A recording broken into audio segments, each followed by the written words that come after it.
Assalamualaikum. நான் உங்கள் ஷிஃபா குக்கிங்லேருந்து பேசுகிறேன்.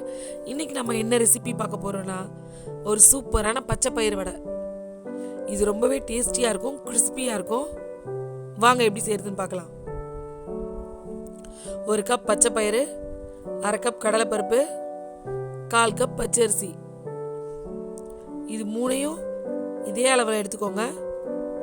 எடுத்து ஒரு பாத்திரத்தில் போட்டு ஒரு 6 மணி நேரம் நல்லா ஊற வச்சுருங்க.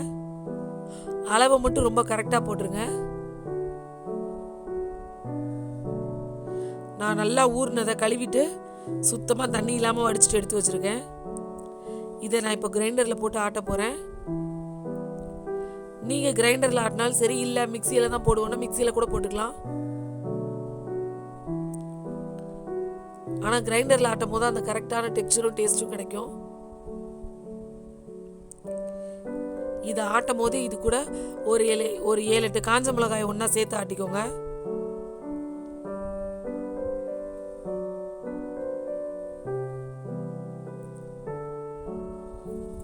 இது எல்லாத்தையும் சேர்த்து சும்மா கரகரப்பாக தான் அரைக்கணும், ரொம்ப நைஸாக அரைஞ்சிடக்கூடாது. அது கரகரப்பாக இருந்தால் தான் வடை வந்து நல்லா கிறிஸ்பியாக கிடைக்கும். பார்த்தீங்களா, இப்போ நான் ஆட்டி எடுத்துட்டேன். இது கூட பொடிசா வெட்டின வெங்காயம், கொஞ்சம் சின்ன சின்னதாக கட் பண்ண பச்சை மிளகா, கொத்தமல்லி, கொஞ்சமா முழு ஜீரகம், அப்புறம் உப்பு,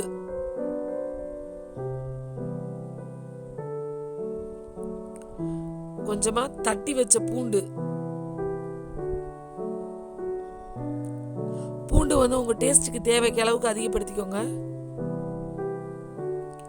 எல்லாத்தையும் நல்லா மிக்ஸ் பண்ணிக்கோங்க.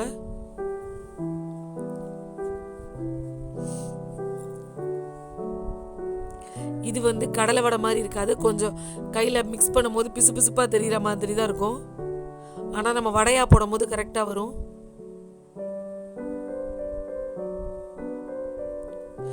எண்ணெயை ரெடியாக காய வச்சுட்டு நீங்கள் அதுக்கப்புறம் வெங்காயம் போட்டு மிக்ஸ் பண்ணுங்க, இல்லைன்னா ரொம்ப தண்ணி விட்டுரும்.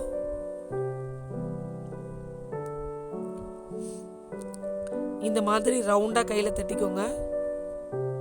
தட்டிட்டு சென்டரில் பெருசாக ஒரு ஹோல்ஸ் போட்டுருங்க. அந்த ஓட்டை போடும் போது வடை நல்லா நடுவுலையும் கிறிஸ்பியாகும். இல்லை உங்களுக்கு ஓட்டை போட வரலன்னா நீங்கள் மெதுவோட அப்படியே கடலை வடை மாதிரி ரவுண்டாகவே போட்டுருங்க, ஓட்டை இல்லாமல்.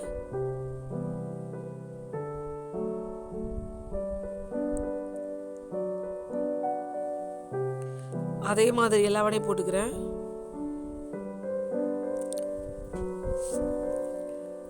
இந்த வடை வந்து சாப்பிடும் போது கடலை வடை மாதிரி ஹார்டாக இருக்காது, ரொம்ப லைட்டாக இருக்கும், ரொம்ப கிறிஸ்பியாக ரொம்ப லைட்டாக இருக்கும். குழந்தைங்க ரொம்ப விரும்பி சாப்பிடுவாங்க இதை.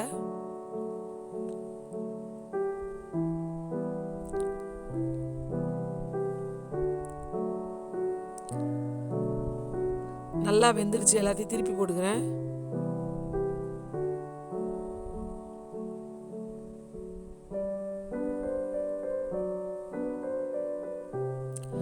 வடை வந்து மீடியம் கலர் வரும்போதே ஓரளவுக்கு நல்ல கோல்டன் ப்ரௌன் வந்துட்டா எடுத்துருங்க. ஏன்னா ரொம்ப டார்க் கலர் ஆகிற வரைக்கும் வச்சிங்கன்னா அப்புறம் எண்ணெயிலேருந்து வெளியில் எடுத்தவொடனே இன்னும் டார்க்காக ரொம்ப கருகி போன வடை மாதிரி ஆயிரும். நீங்கள் ஓரளவுக்கு லைட் கலர் வரும்போதே எடுத்தாதான் அது வெளியில் எடுத்தவொடனே இன்னும் கொஞ்சம் டார்க் ஆயிரும்.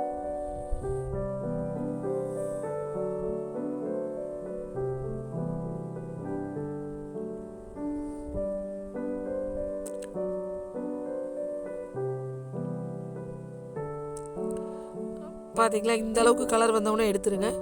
அது வெளியில் எடுத்தவொடனே இன்னும் கொஞ்சம் டார்க் ஆயிரும். இந்த மாதிரி மீடியம் ஃப்ளேமில் நின்று வேகும் போது தான் வடை நல்லா கிறிஸ்பியாக கிடைக்கும். ஹை ஃப்ளேமில் வச்சிங்கன்னா மேலே மட்டும் கருகுன மாதிரி ஆயிரும், உங்களுக்கு அந்த கிறிஸ்பினஸ் கிடைக்காது.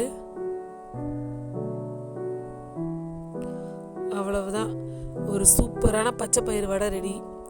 இது கூட தேங்காய் சட்னி வச்சு கொடுத்தீங்கன்னா ரொம்பவே சூப்பராக இருக்கும்.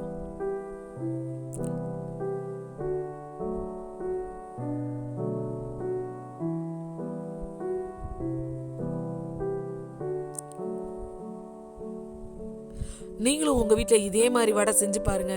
செஞ்சு பார்த்துட்டு எப்படி இருக்குன்னு எனக்கு கமெண்ட் பண்ணுங்க.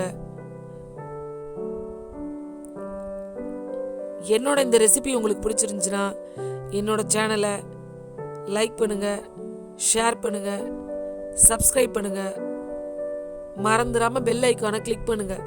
அப்பதான் நான் போடுற வீடியோஸ்லாம் உங்களுக்கு கரெக்டா வரும். சூப்பர். சப்ஸ்கிரைப் பண்ணுங்க. Thank you.